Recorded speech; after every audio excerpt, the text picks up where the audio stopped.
91W, nasa area na ng Vietnam, kaya ang epekto na magiging pag-ulan sa kanluran ng bansa ay medyo bahagya lamang. Pero mga pag-ulan, epekto pa rin ng extension ng monsoon sa pagpapaulan pa rin sa kanlurang bahagi ng Northern Luzon, Southern Luzon hanggang Eastern Mindanao. 92W, nakapag-create ng monsoon gyre na magpapaulan sa paligid ng Guam. Pero yung epekto ng pagpasok dito sa bansa ay may maliit na posibilidad pa rin. Ating babantayin.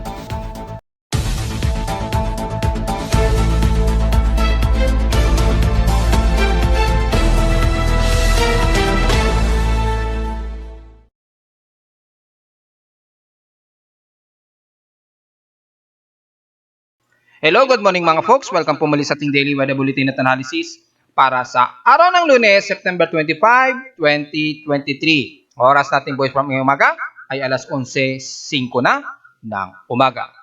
Well, hazy pa rin ang lagay ng ating panahon sa Metro Manila dahil patuloy pa rin ang accumulated o pag-trap ng ating pollution sa mababang level o altitude dito sa ating syudad. So magmas pa rin mga folks at maaaring tuloy-tuloy yan.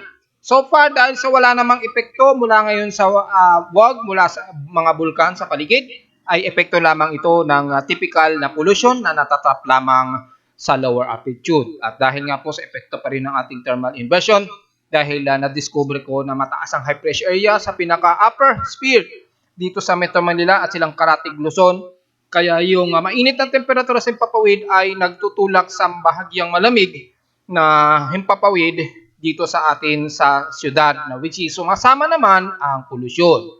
At makikita natin sa bahagi ng infrared microwave imagery mula sa Doppler radar sa Data Feed ng Pag-asa sa aking webpage front, ay makikita mga kalat-kalat lamang ang mga bugsuan na mga ilang drizzle to light to moderate showers ang umiral sa iba't ibang bahagi, lalo na sa kanlurang bahagi ng Bataan, Olongapo at Zambales.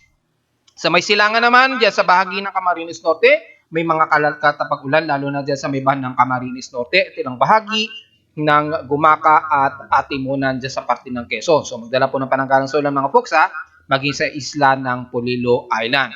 Pero dito sa Metro Manila ay mag-asahan pa rin na medyo makulimlim at hazy mga folks, at mga pagkulag at pagkidlat inaasahan sa ilagang kanluran ng baybayin ng Luzon. Umiiral pa yan since kagabi.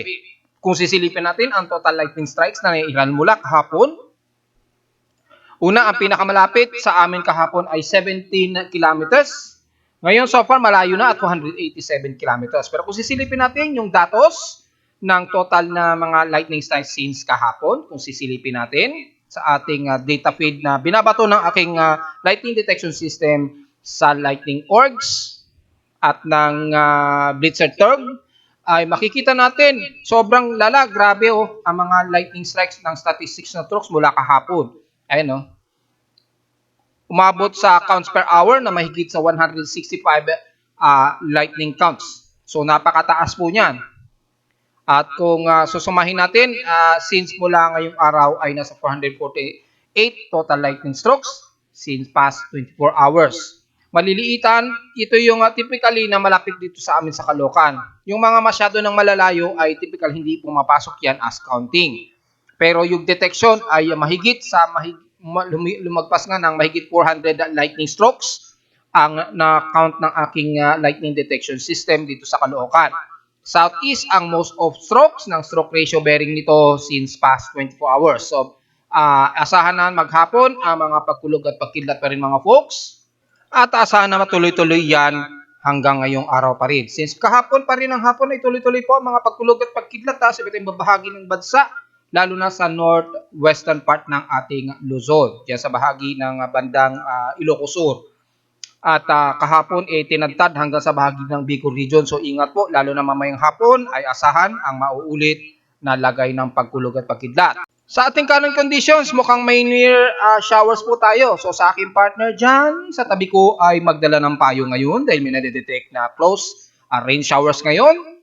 Magdala po tayo ng payo ngayon dahil anytime, posibleng may mga aasahang pag-ulan. Kaya overcast, gloomy, haze at mostly cloudy po at may near showers po tayong nadedetect sa kasalukuyan sa amin dito sa Caloocan City. So paghandaan o ihanda na ang mga payong mga folks. At so far sa lowest temperature na natala ng aking weather station sa Caloocan City kaninang 5:56 AM, nakapagtala kami ng lowest of 27.3 degrees Celsius. So balik halos stationary. Kahapon nakapagtala kami ng medyo maalinsangan at 32.6 degrees Celsius. Kahapon ito ng hapon, 1:02 PM. At meron tayong space weather status, meron tayong G1 minus storm sa ating geomagnetic field. So sisilipin natin kung ano yan. So inaasahan hanggang maghapon po ay aabot o posible pang umabot ng G2 o 5.67 index yung ating KP index ng geomagnetic. So hanggang inaasahang mga maghapon mamaya ay maaaring nasa active ang ating geomagnetic field. Saan ba ang apekto niyan? Well, kung titingnan natin sa sunspots ngayong araw ay makikita nasa coordinates of 3435 yung pinanggalingan ng geomagnetic burst. Bagamat mababa yung sunspot level, pero kahapon nasa 29,000 miles yung lawak nito ng sunspots. Malaki-laki rin po mga folks. So makikita natin sa ating KP index monitoring, mataas po siya since past kagabi. Tumataas na po siya. Ayan po, malinaw sa ating alerts and warnings timeline since kahapon pa po yan ng gabi. Bagyang nagkaroon din tayo ng solar flare kahapon. And so far, medyo critical na nag-R1 yung ating solar flare. Sa ngayon, mataas ang ating geomagnetic field since kagabi pa po. At ito nga po ay umabot kahapon ng positive 6 yung KP index niya. According dito sa NOAA. At bumababa nito ngayong araw at KP 5 na nasa minor geomagnetic storm. So, ingat po at nasa mid-Pacific pa kasalukuyan ang mas epekto ng geomagnetic storm. So, maya-maya ay maapektuhan ang bahagi ng Southeast Asia kasama ang Pilipinas. So asahan natin magkakaroon na naman tayo ng mga radio interruptions at telecommunication trouble. So at least may idea na tayo mga folks kung magkaroon ng mga problema ang ating mga telecommunication signals, GPS at satellite radar at weather monitoring systems sa satellite sa outer space. Medyo hindi naman matindi yung ating D component, pero yung high magnetometer component medyo bahagya lamang. At least hindi naman sobrang taas, di gaya kahapon. Medyo mataas yung magnetic pole ng magnetometer. Ngayon medyo bahagya lamang. Pero anytime pwede itong pumitik sa mataas na posibleng tumaas ang component niya ng mahigit sa at least mga 50 NT o delta D component natin. So at least kapag nagkaroon tayo ng biglang blackouts, ay alam natin na epekto ng biglaang pagpulse ng mataas na magnetic field dito sa surface sa mundo. So far, dahil hindi naman masyado critical yung pagtaas ng minor storm, hindi pa masyado nagkakaroon ng malawak na auroral activity sa North Pole and South Pole. Pero anytime, pwedeng pumitik yan, maging sa ating elevated X-ray flux. Yung ating solar noise, according sa S4, S6, minor storm ito. Yung kanyang solar wind nasa 450 MHz. At yung auroral latitude at 60.6 degrees. So, medyo alanganin yung travel ng auroral storm na tumatama sa atin sa mundo. Dahil nga po yung coordinates niya, medyo alanganin din sa quadrant coordinates ng sunspots of 3, 4, 3, 5. So, para mas sa mga kababayan natin na hindi naiintindihan to, ibig sabihin, yung bumuga yung ating araw ng CME, o coronal mass ejection niya, hindi masyado totally rumekta sa mundo yung kanyang CME. Medyo lumihis lang, dumaplis. So, yung kanyang CME, kung makikita niyo dito sa LASCO, solar corona, yung burst niyan, hindi totally tumama sa mundo. Siguro mga bandang mga 1/4 lamang tumama sa mundo nung nag-burst siya. Yun ang ibig sabihin nun mga folks. Samantala, meron tayong volcanic thermal electric status kay Mayon Volcano. So silipin natin kung itong moderate na ito ay bahagyang mataas o mababa lamang. Kung titingnan natin sa thermal anomaly mula sa ating MODIS na ating ginagamit, yung variable radiative power ni Mayon ay so far nasa 20 MW. So typically, thermal intrusion lamang ito mula kay Mayon Volcano. So, sa mga kababayan natin sa may bandang Legazpi, sa Baguila Bicol Region, medyo bahagyang kumakalma-kalma ng konti itong si Mayon. At makikita natin, hindi masyado matindi ang kanyang magmatic intrusion. So, maging listo pa rin dahil inaasahan pa rin na magtutuloy-tuloy na magbubugay yan ng magma sa mga susunod na araw hanggat unrest at very active ang pagiging unrest ni Mayon Volcano. So, dahil bahagya lamang na mataas ang temperatura na naitala na aking weather station, inaasahan natin bahagya ring mataas ang ating init pandama o heat index na nasa 43.6 degrees Celsius ayon yan sa aking weather station. So kung titingnan natin sa kung ikumpara natin sa heat index ni Pag-asa nationwide, ay nanatiling nangunguna lamang ang Hinatuan sa Surigao del Sur na nasa 43 degrees Celsius. Ang heat index, pangalawa lamang ang Lawag City sa Ilocos Norte at 42 degrees Celsius. Ibig sabihin lamang nangunguna sa amin sa Caloocan City na nasa 43.6 degrees Celsius o halos dikit lamang dyan sa bahagi ng Hinatuan na nasa 43 degrees Celsius. Samantalang sa amin sa Caloocan City ay nasa 43.6 degrees Celsius ang heat index. So, ibig sabihin lamang nito kahapon ay nangunguna pa rin kami sa Caloocan City na may pinakamataas na heat index.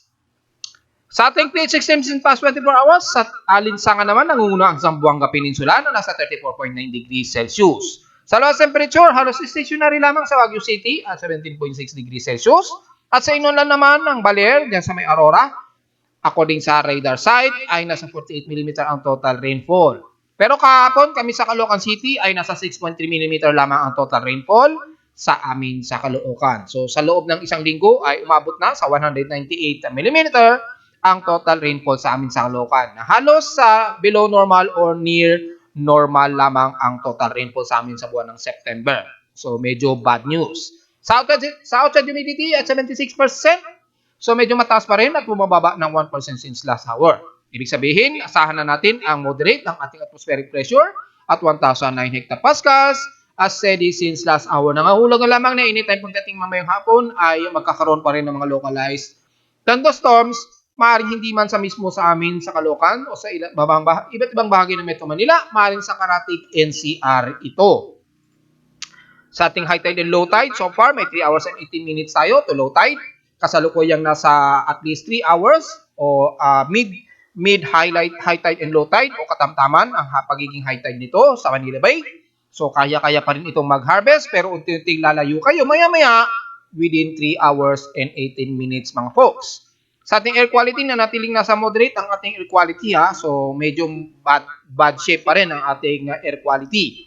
Sa mga nagtatanong, galing pa ba ito sa bulkan? Sa ngayon ay hindi po dahil wala namang masyadong mataas na smog o kaya fog na inirelease ni Taal Volcano. So wala tayong namamataan na anumang pagtaas ng level ng kanyang fog. Pero dito sa epekto ng moderate na air quality natin at 24.20 micrograms per cubic meter, epekto ito ng pollution sa syudad natin na ipon lamang due to thermal inversion pa rin. So mga folks, mag-max po tayo lalo na sa mga sensitibong mga baga, at least N95 kung masyadong sensitibo ang mga baga. Sa ating almanac, sumikat ang haring araw kaninang 5:45 AM at lulubog ito mamayang 5:50 PM.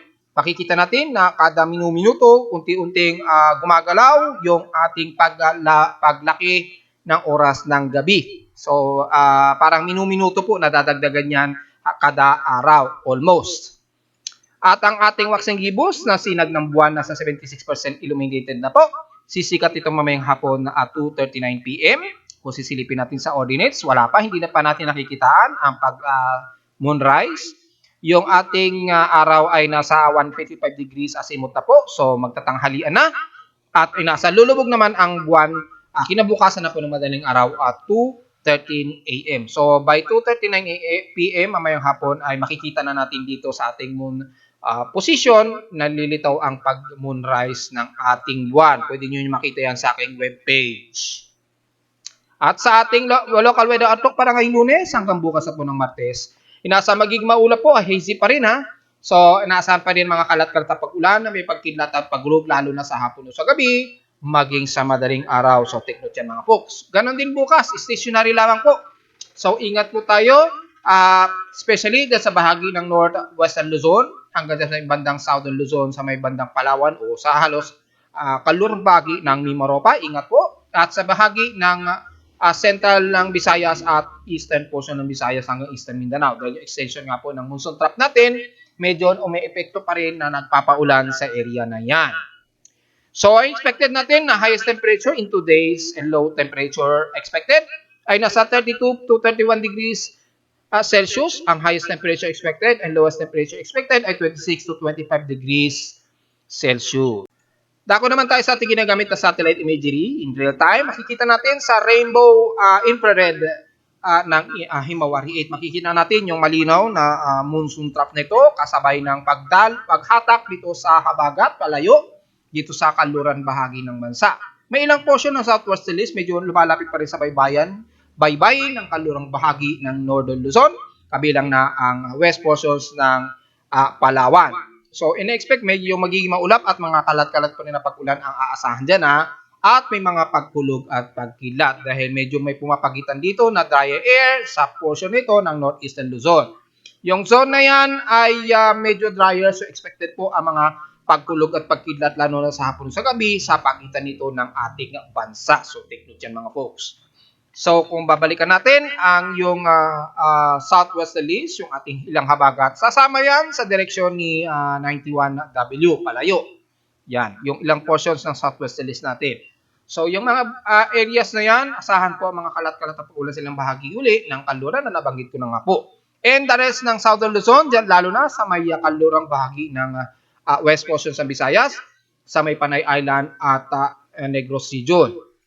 Magiging katamtaman ng ilang bahagi ng Central Visayas. Pero unahin natin sa Northern o Extreme Northern Luzon mula Batanes Group of Islands kasama ng Ilocos Norte sa Apari, Cordillera Administrative Region hanggang dyan sa bahagi ng Cagayan Valley at Isabela. Magiging katamtaman po ang lagay ng panahon natin. Maging sa kanyang heavy rain potential, mababa lamang po. So, unti-unti nagkakaroon tayo ng drier air dyan at potentially ay magkakaroon ng mga ilang ridge of high pressure area.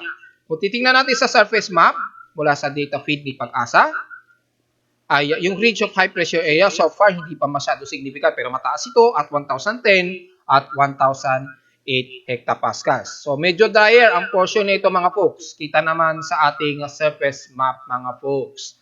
So magiging drier po ang ilang parte ng northeastern Luzon. Madadamay ang bahagi nga po ng Apari, Cordillera Administrative Region, Tugigaraw hanggang sa may Isabela at Kasiguran Aurora. So expected po magiging maalinsangan dyan mga folks Kaya wag masyado magbilad na lamang sa tinding sikat ng araw. Pero pagdating ng hapon ay may mga forecasted po tayo ng mga pagkulog at pagkidlat anytime mga folks mamayang hapon. So take note pa rin yan.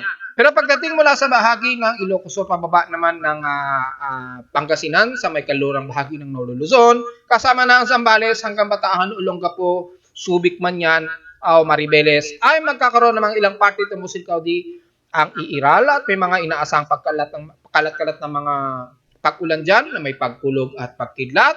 Extended na yan sa may bandang bahagi ng Central Luzon, kabilang na ang Metro Manila mga folks. So expected din sa Metro Manila, magkakaroon tayo ng mga kalat-kalat at pag-ulan na may pagkilat at pagkulog pa rin mga folks. Kasama na ang ilang bahagi ng Calabarzon sa Batangas, Laguna area, hanggang dyan sa bahagi ng Quezon Province at Camarines Norte sa Bicol Region. Siyempre, ang buong Mimaropa ay makakaranas pa rin inuulit ko na lamang na ang buong Mimaropa ay magiging maulap pa rin at mga aasahang kalat-kalat na pag-ulan at may mga ilang cluster na mga heavy rain potential. Lalo na dyan sa may bandang Puyo at Coron, Palawan. Siyempre, ang bahagi ng Puerto Princesa hanggang sa may kaduluduran ng Balabac ay expected din ang mga cluster ng heavy rain showers. So, hindi man ito magdamagan, pero cluster po, biglang bubuhos po ng malakas na ulan. So, maging ready po tayo dyan mga folks. Baka mabigla kayo na magkaroon ng biglang light rain showers at biglang bubuhos ng malakas na ulan.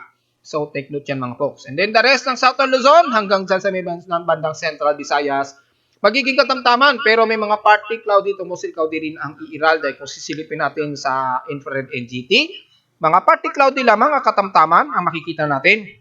Ang masyado, dito lala sa infrared dust kasi dito mas makikita natin kung mas makalalawak ang mga kaulapan sa bahagi ng Visayas. Makikita natin sa Central Visayas kasama na ang norte bahagi o north part ng Cebu City at Panay Island at dyan sa bahagi ng Negros Region, dyan sa areas ng Bacolod at Iloilo. Although magiging katamtaman po, may mga ilang part ito musli kauding iira dyan. So, ang portions nito hanggang dyan sa may bandang central ng Cebu, Masbate, hanggang dyan sa may bandang eastern at northern Samar, at Leyte ay magiging katamtaman na nagay ng panahon. Although may forecasted po tayo na may mga localized thunderstorms at isolated rain showers, lalo na mamayang hapon o gabi, dulot nga po ng extension pa rin ng ating monsoon trough na nag-embedded sa Intertropical Convergence Zone. Medyo alanganin po kasi yung galaw nitong monsoon trough at Intertropical Convergence Zone dito sa may silangan ng Mindanao. Ito po yon. Yan, tapos ito yung itong monsoon trough nito na sumasabay sa daloy o hatak itong C91W. So nagkakaroon ng tug of war sa pagitan nito, kaya expected ang mga dynamic pa rin na mga isolated rain showers. Pero sa ngayon ay medyo katamtaman muna at ilang partly cloudy. Ang mararanasan muna ay ng ilang bahagi ng Bicol region hanggang central portion ng Visayas at eastern Visayas. So, wag natin babaliwalain kung medyo may pagsikat ng araw muna ngayong umaga dyan sa inyo kasama na ang ilang bahagi ng Legazpi, Sorsogon at Catanduanes. Kaya asahan pagdating sa hapon ay magkakaroon ng mga pag-ulan. Kaya makikita natin sa water vapor moisture dito sa Himawari 8 ay bahagyang mataas pa rin ang water vapor. So, lahat nakikita po natin ang detalye, hindi lamang sa pag-ulan at mga kaulapan. Kaya ko rin makita ang mga lagay ng levels ng ulap at mga water vapor systems natin. Kaya yung ating satellite imagery ay kompleto po yan mga folks. Kaya ibig sabihin, hindi porket magiging maaraw dyan sa area na yan na aking tinutukoy sa may Bicol region at Eastern Visayas, ay hindi ibig sabihin ay hindi magkakaroon ng mga pag-ulan. Then makikita pa rin natin sa ARM, ito yung responsible sa water vapor, nakikita natin mataas pa rin ang water moisture sa paligid. So expected ang mga kalat-kalat pa rin na pag-ulan, lalo na po sa hapon o sa gabi kapag nagkaroon ng condensation itong portion na ito. So maliwanag yan mga folks sa mga nagtatanong na bakit kanina maaraw tapos hapon biglang uulan. And sabi niyo sa forecast ay katamtaman lamang. Well, hindi po lusot yan dahil nakikita natin yan sa infrared IRM na responsible po sa water vapor sa papawid, na hindi ibig sabihin na dahil sa portion nito ay ibig sabihin ay hindi na po uulanin. Makikita na naman natin yung bandang, yung mga green portion na yan. Ibig sabihin po may tubig po yan sa himpapawid. Hindi pa lang siya nagko-condensate o lumalamig kaya nanatili pa siyang nasa himpapawid. Kapag yan nagkaroon ng condensation, yan, magugulat kayo, biglang bubuhos ang mga kalat-kalat na pag-ulan. Ganun po yun. Maliban na lamang din sa area na ito. Ayan halos sa nag-yellow-orange ang area dyan sa parte na yan. Yan, totally drier yan. Pero kung titingnan nyo dito, halos nag-green at nagkakaroon ng mga spotting ng mga puti. Ibig sabihin yan, mataas pa rin ang level ng water moisture dyan. Yan po ang malinaw. So, para mas maintindihan natin kung uulanin ba tayo. Well, kung may satellite imagery kayo na ARM o responsible sa water vapor o water moisture, dito nyo lamang yan nakikita sa aking webpage. Well, kung may mga ibang website kayo na alam na namomonitor ang real-time ng water vapor moisture, ay pwede nyo naman yung pagbasihan. Kasi kung gagamitin nyo lang yung example, yung infrared kay Pag-asa, ay hindi natin malinaw. Hindi po malinaw dyan na nakikita ang water vapor. Kaya akalain natin ay walang ulan maghapon. Well, hindi po totoo yan. Dahil sa ARM, ay nakikita natin yung level ng water vapor mataas po. Maging sa ating water vapor surface ng CIMMS. Ayan, kung titingnan natin sa CIMMS, makikita rin natin yan. Ayan mga folks, malinaw. See? Yung bahagi ng Central Visayas at Eastern portions ng Visayas sa may bandang Samar region, mataas ang water vapor dyan mga folks. Ayan, kita-kita po. Yan. Yung mga medyo lower part na mga uulanin, ito yung mga spot na yan, yung mga areas na mabababa lamang ang water vapor. Ayan. Ganyan ang makikita ninyo. Yung mga ilang spot na yan, mga medyo nagpa-purple na yan, mga ilang mga levels lamang ng water vapor. Di gaya rito na makikita ninyo sa kalupaan natin sa buong bansa. Ayan mas matataas na lumalagpas ng 30 to 50 millimeters ang approximate na water vapor na dala nito. So, malinaw yan mga folks. So, para mas malinaw, pwede nating tingnan sa Himawari 8 sa infrared ARM, yung water vapor levels, yung kapal ng water moisture na nakokolekta sa himpapawid bago ito umulan. At sa CMMS naman, ito naman yung water vapor sa empapawid na mas mataas ang concentration. Kaya gumagamit tayo nito ng ERM at ng water vapor surface. Ayan. Para kung dito kasi medyo malilito pa kayo dahil baka naman lahat ng area na yan ay more than 30 mm.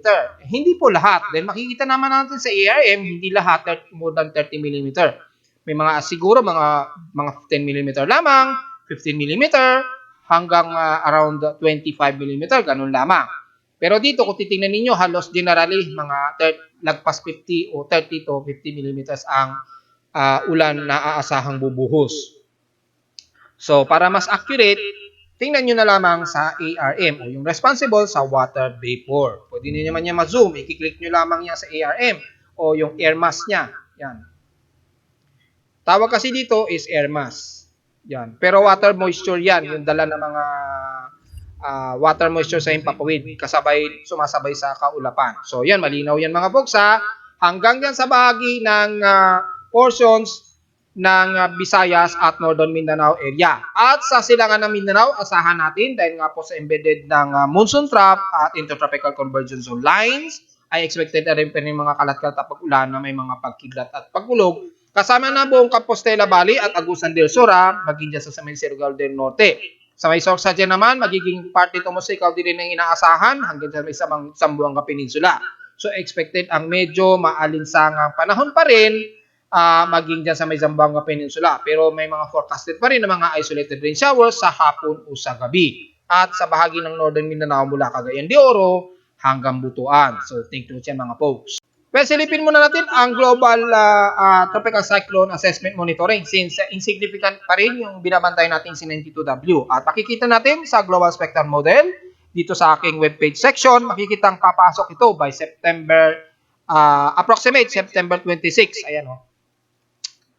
I-atras natin. So, approximate mga September 26, itututungtong ng ating Philippine Area of Responsibility itong C92W. Pero nanatiling shallow circulation ito, maging sa kanyang mean sea level pressure, maglalaro ito ng 1,008 to 1,004 hectopascal. So, posibleng manatili ito as shallow low pressure area hanggang sa pumasok ito ng ating Philippine Area of Responsibility. Gaya ng ating report, since no isang araw, kikilos ito pakanluran, hanggang sa ito'y pumasok ng ating PAR.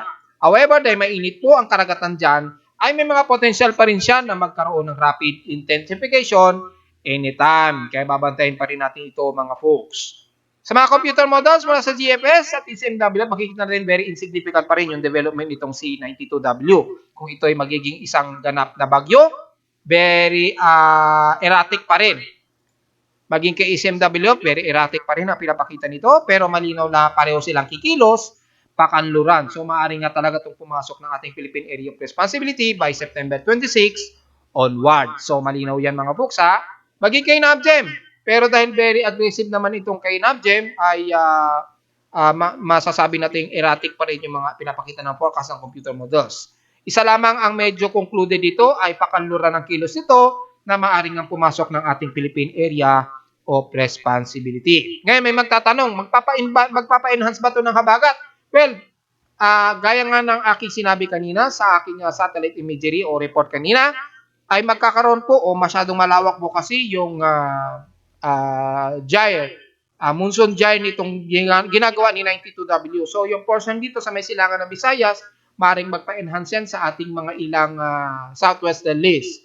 Pero magdedepende yan sa development ni 92W kung magkakaroon ng malakas na monsoon gyre na magagawa niya pagtungtong niya ng PAR by September 26. So titingnan na lang naman natin yan mga folks dahil hindi pa 100% kung magkakaroon pa ng organized development itong si 92W. Dahil sinabi ko nga po kapon ay baka pagtungtong niya ng ating PAR ay bigla na lamang itong ma-dissolve. So manatilihan natin siyang babantayin hanggang sa ito'y tumungtong nga ng ating Philippine Area of Responsibility.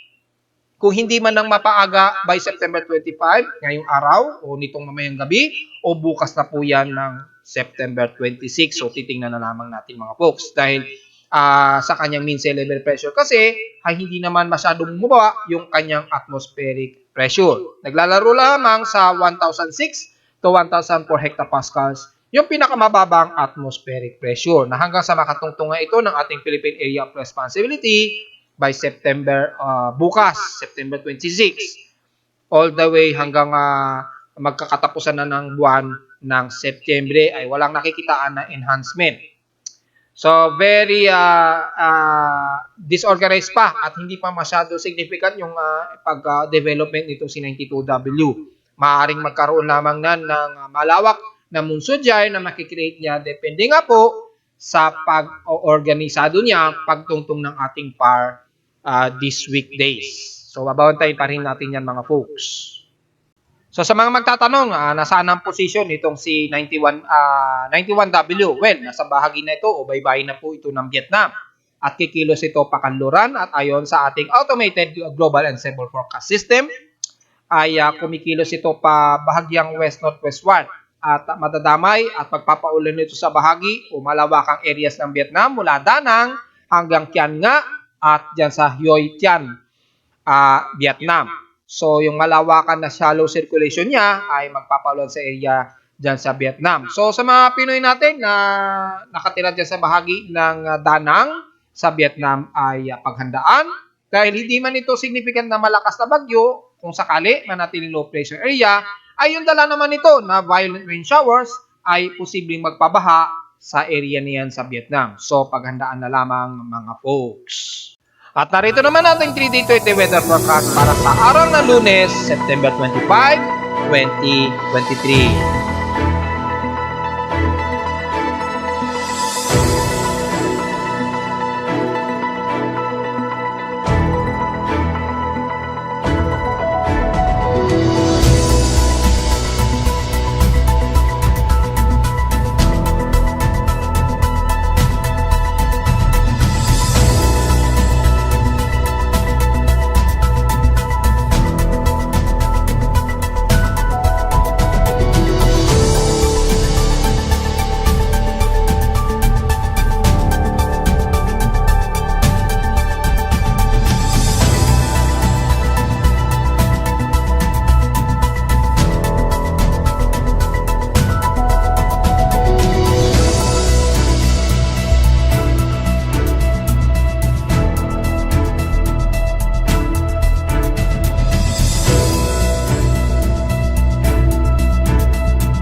At hanggang dito na lang po ating daily weather bulletin at analysis para sa araw ng Lunes, September 25, 2023. Huwag po kalimutan na mag-like, share, subscribe po sa ating YouTube channel at visit lamang anytime sa aking website na www.pimoweather.com para sa mga gustong malaman ang iba pang detalye, lalo na sa lagay ng ating space weather status at lagay ng mga bulkan na medyo nagmo-moderate na naman at sa mga kalat-kalat pag-ulan na umiiral ngayon sa bansa at sa mga iba't ibang data feeds mula sa iba't ibang weather agencies.